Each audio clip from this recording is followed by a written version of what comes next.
Good evening and welcome to NTD UK News. I'm Stuart Lease, here are today's top stories. A major vaccine deal has been announced between the UK and Australia, with Britain sending 4 million Pfizer doses down under. As Britain faces a severe lorry driver shortage, higher pay and redundancies see more people training to get behind the wheel. And a fleet of British and American aircraft carriers sails near China, with more firepower than most countries have in their entire navy. Experts say this is in response to Beijing's military assertiveness towards Taiwan.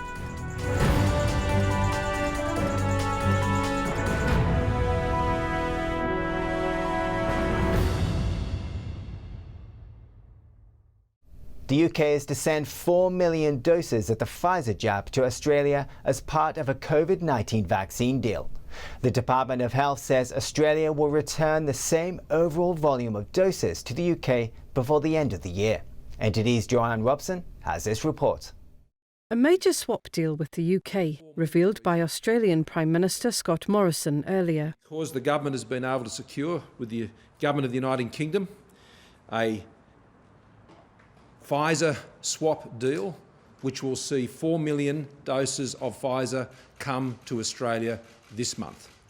The plane's on the tarmac now, we'll be leaving tomorrow, and those doses will be coming over the course of the next few weeks, which will see us double the Pfizer doses that we have during September. The doses will help Australia reach a target of vaccinating 70% of the population. The first batch is due to get there soon. Like in many countries, under Phase B of Morrison's reopening plan, people who are fully vaccinated will get more freedoms compared to those who aren't. This means from Downing Street to Down Under, we are doubling down on what the Pfizer doses are here in Australia this month. This will enable us to bring forward significantly the opportunity for Australia to open up again under the national plan. Around half of Australia's population is in lockdown. It comes days after Morrison confirmed a similar, smaller swap deal with Singapore. The UK's Department of Health says the deal could help the UK plan for future vaccine needs, including for booster shots or an expansion of the vaccination to younger teenagers.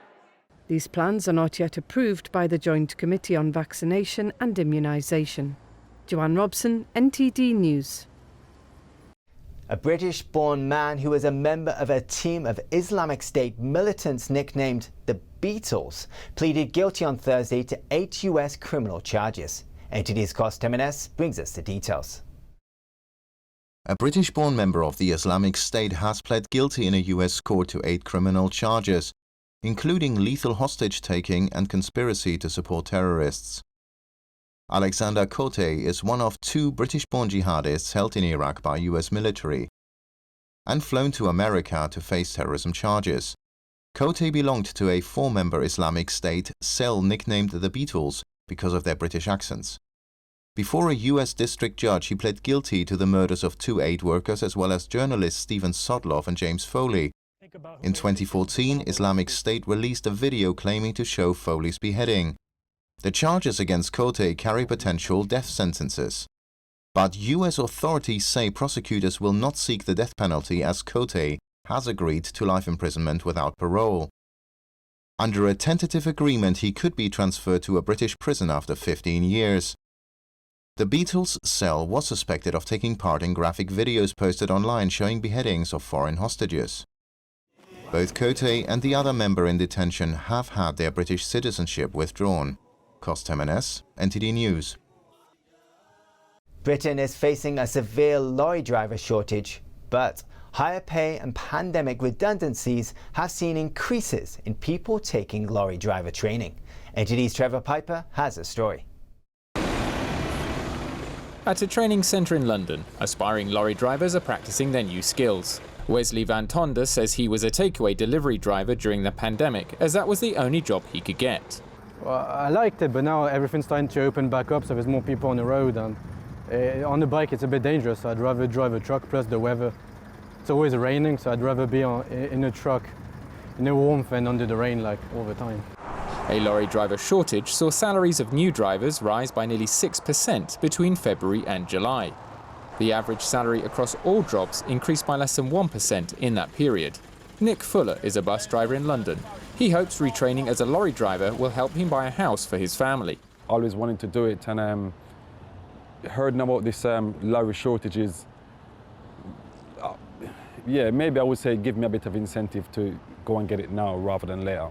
It is estimated the shortage of lorry drivers in the UK is 90,000.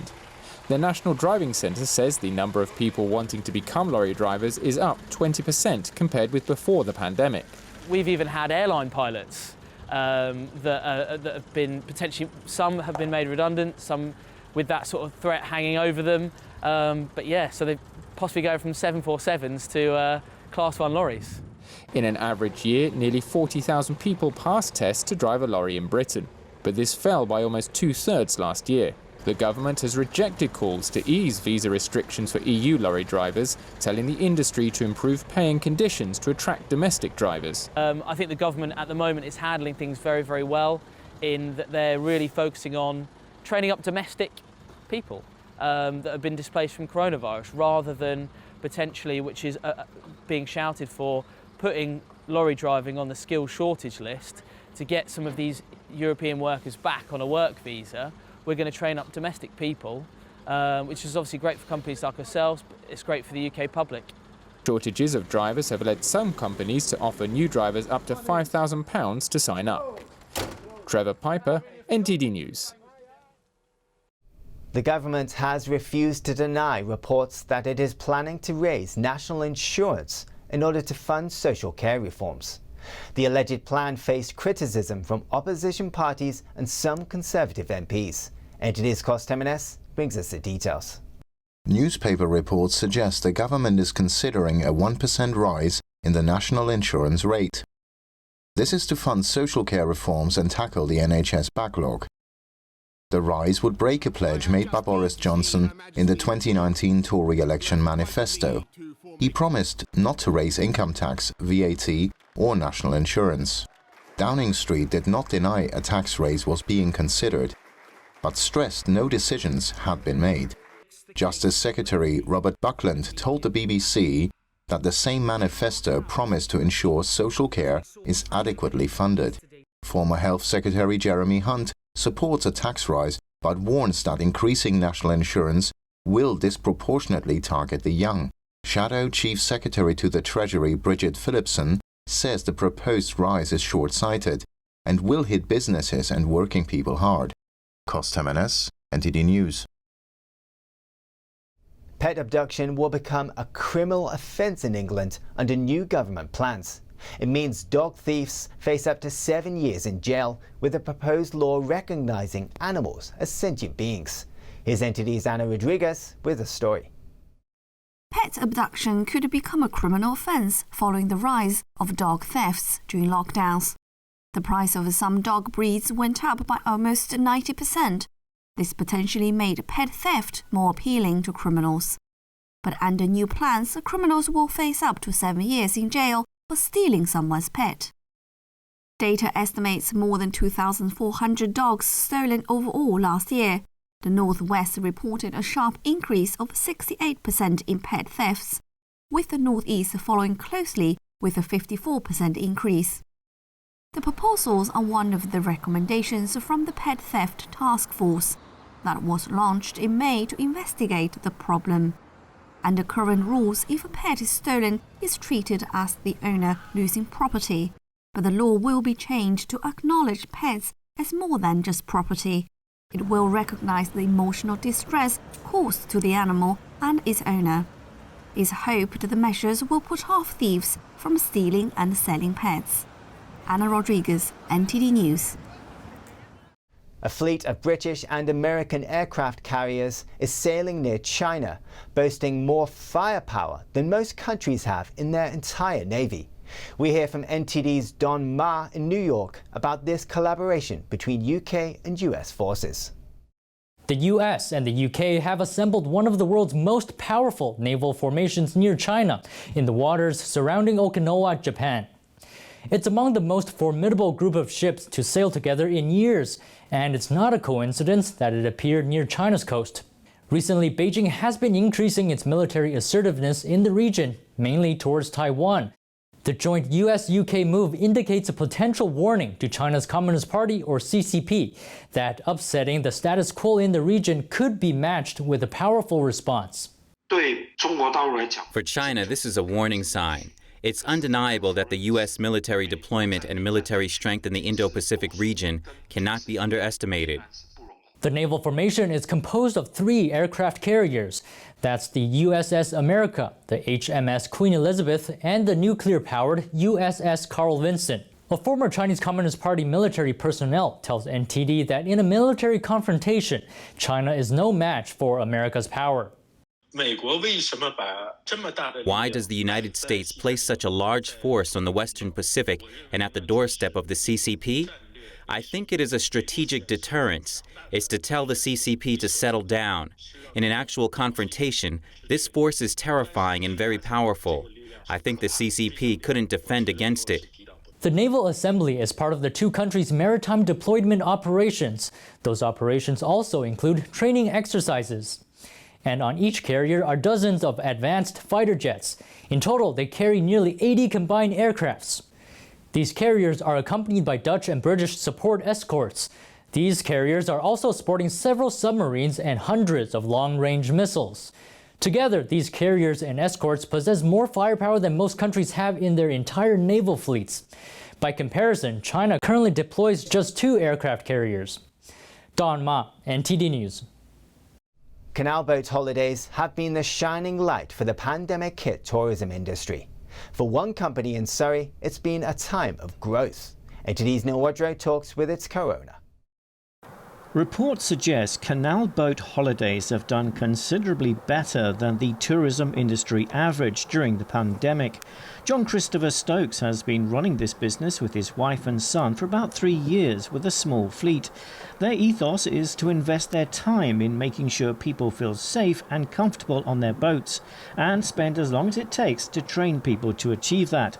John said their first year in 2018 was quite quiet, the second a bit better. And then obviously COVID hit and we weren't allowed to trade at all, so that was a worrying time for us. We were fortunate enough to get the grants that we applied for, and we carried on advertising and carried on taking bookings for some time in the future when everybody would be safe to go away on holiday again. And I think because of the situation here in the UK, the staycations and more people having holidays here, I think we certainly benefited from that. We are probably 3 times busier this year than we were prior to the pandemic. He said it was mostly families making the bookings at the start of the pandemic and some couples having a romantic weekend alone together. And we've been very fortunate. The phone's not stopped ringing, and to the extent where we're now looking to purchase another boat. So yeah, next year we're taking bookings for next year and we're fully booked now through to November. John describes some of the attractions of a boating holiday. There are some amazingly beautiful places to see. I think the river is a world-class venue, to be honest. We've got Hampton Court, which is 3 or 4 hours away downstream. We've got Windsor Castle 3 or 4 hours upstream. So we couldn't be in a better location. And the scenery as you go further up the river is stunning. It is so beautiful that you wouldn't think you were in England sometimes. It is possible to reach Oxford in a 2-week rental, but you may not make it. It depends how tempted you get by the riverside pubs and restaurants, of which there are many. So what might be a 2-day drive could end up being 3 or 4 days. Because I mean that's the nature of the holiday, really. I think what we try to do is encourage people not to be destination orientated and just enjoy the journey, because that's really what it's about. And no need to be nervous about your first time on the river. I think the boating community is very relaxed, and I think our guests get help when they need it. If they're in a lock and things go a little bit awry, most people will lend a hand. And I think often when we get clients coming back from a holiday, it is the friendliness of the other boaters that they've met on the river that makes a big difference. John says the bookings they're taking for next year show a bigger commitment towards a longer trip. So we've had inquiries and got bookings for a week, 10 days, bookings like that, which haven't been there this year. But I think we were quite happy to have the short-term visits because it enabled us to be exposed to more people. So they'd have the long weekend as a taster, and then with a view to perhaps looking to book for longer trips. I've had such a great afternoon. I'm finished now. Take care. Neil Woodrow, NTD News. Bye now. Take it away, John.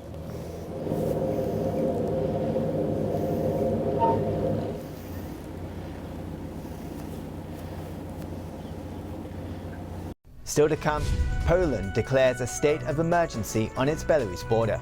While thousands of migrants attempted to cross illegally last month, Russia is to start military exercises in Belarus near the border. We are under attack and the security of our state and our citizens is under threat. Our actions are adequate to the scale of the threat.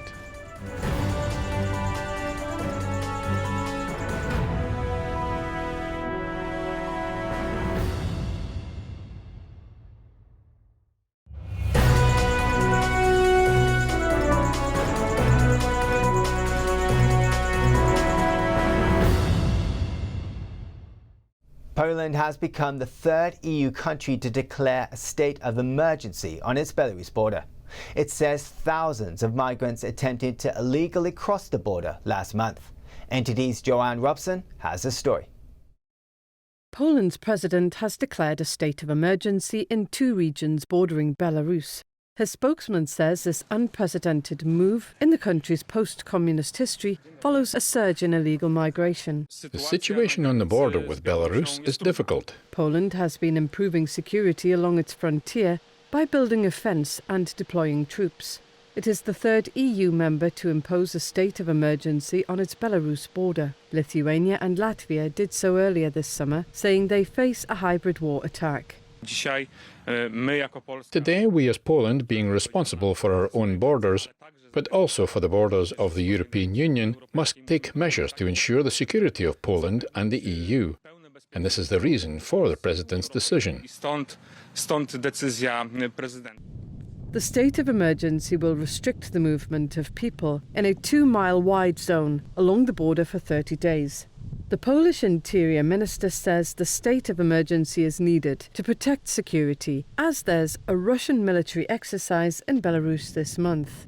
The second reason for bringing in the state of emergency in this area is the military exercises that will take place on the east side of our border. We have to be prepared for every scenario, for all border provocations. The exercise will involve thousands of servicemen, as well as tanks, artillery and aircraft. We are under attack and the security of our state and our citizens is under threat. Our actions are adequate to the scale of the threat. The Polish border guard says there were 3,500 attempts to illegally cross the border in August. They managed to thwart 2,500. The migrants are not from Belarus. They are from Afghanistan, Syria and Africa. European leaders believe the Belarus regime is using them to destabilise the EU in revenge for sanctions by the bloc. Joanne Robson, NTD News. The European Union is ready to engage with the new Taliban government in Kabul. But its foreign policy chief said on Friday the militant group must meet certain conditions. NTD's Eddie Aiken tells us more. The European Union will engage with the Taliban based on conditions. Its foreign policy chief said on Friday that does not mean that the bloc is formally recognizing a new Afghan government. He joined other European foreign ministers at a 2-day meeting in Slovenia. We will judge the behavior and so will engagement according with the commitment of the Afghan government for Afghanistan not to serve as a base for the export of terrorism to other countries. Second, the respect for human rights, in particular women's rights, the rule of law, and freedom of the media. The Taliban would also have to form an inclusive transitional government, and the new rulers would need to cooperate on two key issues. How do we bring humanitarian aid? Second, how we can take care of the many people who were willing to leave and were not able to take a place in the planes that were lifting Kabul until last week. The Slovenian foreign minister suggested foreign aid should be the EU's bargaining chip in any Taliban recognition. Eddie Aitken, NTD News. Winemakers in France are facing a tough challenge. This year's grape harvest will be impacted by the forest fires that scorched the region in August. NTD's Cos Temenes brings us the details. Winemakers near the French Riviera are taking stock after a devastating wildfire. MDCV Wine Group owns several vineyards in the affected region. And we were quite lucky because we are not affected directly by the fire. But it's true to say that more than 8,000 hectares of vineyard trees were burned down over the last 10 to 15 days. MDCV's Chateau de Bertrand vineyard was spared the worst. Just 15% of its vines burned down. Actually, the vineyard are like natural firewalls, so they prevent the wind and the flame to go from one plot to another one. And on each vineyard affected by the fire, you can see that the first 1, 2 or 3 rows they burn down, but the rest is safe.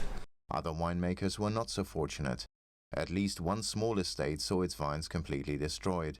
Many grapes that survived the inferno are too smoke damaged to produce sellable wine. Even if the vineyards are not directly touched by the fire, you've got some smoky winds that can affect actually the taste of the wine after all. The extent of the smoke damage will be determined when the grape juice is fermented.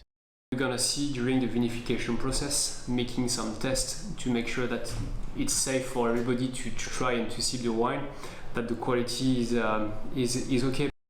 Winemakers in the Var region have long dealt with hot summers and the risk of fires. The latest blaze was among several to hit the Mediterranean region this summer. Cos Temenes, NTD News. Hundreds of Greek healthcare workers took to the streets on Thursday after nearly 6,000 of their unvaccinated colleagues were suspended from their jobs. NTD's Eddie Aitken brings us this report. Hundreds of Greek healthcare workers marched through central Athens on Thursday, protesting against vaccine mandates. They were accompanied by ambulances with sirens blaring. A new law says all healthcare workers must have received at least one shot of a COVID-19 vaccine by the 1st of September or have recovered from the disease within the last 6 months, or else they'll get suspended without pay. This measure taken by the government is unfair. They need to rethink it. Our unvaccinated colleagues are afraid, or they have their reasons, but not all of them are anti-vaccine. He says Greece is in the 4th wave of the pandemic, and with rising cases, mass suspensions will disrupt operations at Greek hospitals even more. Nearly 6,000 unvaccinated healthcare workers were suspended from their jobs this week. I am not convinced the vaccine is safe. We hear about so many side effects, and further, I think it is like fascism to be forced to put something in your body, or else you can't participate in society. The government says the measure is necessary to protect the most vulnerable. There's so many of us who haven't had a day off in 3 to 4 months. We have worked so hard during the pandemic, and this is what we get. A total of 10,000 unvaccinated staff could be suspended. The government on Thursday said that legislation would be amended to allow workers to be removed from suspension and get back to their jobs immediately, as long as they got the first dose in the coming days. About 53% of the Greek population is fully vaccinated, and authorities hope to bring that figure up to 70% by the autumn. Eddie Aitken, NTD News. And finally, fans celebrate the long-awaited reunion of one of the world's most successful bands. Swedish supergroup ABBA will be holding a series of digital concerts in London's Queen Elizabeth Olympic Park. NTD's Joanne Robson brings us the story.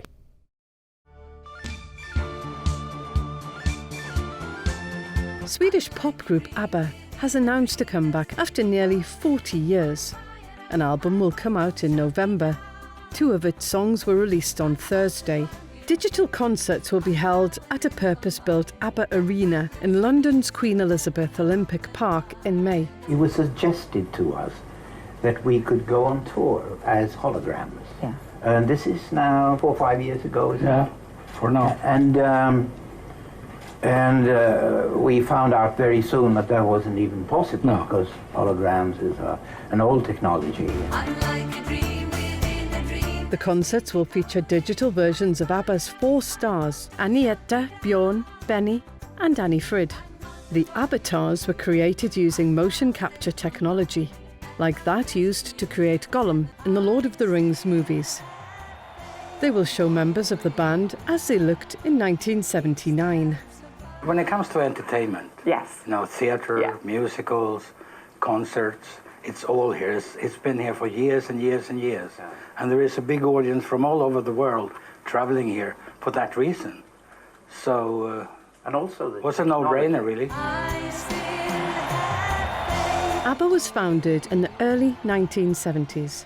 They sold more than 385 million albums and topped charts worldwide. The group says the album will feature a Christmas song for the 2021 festive season. Joanne Robson, NTD News. That's the news for today, and thanks for tuning in. I'm Stuart Lees.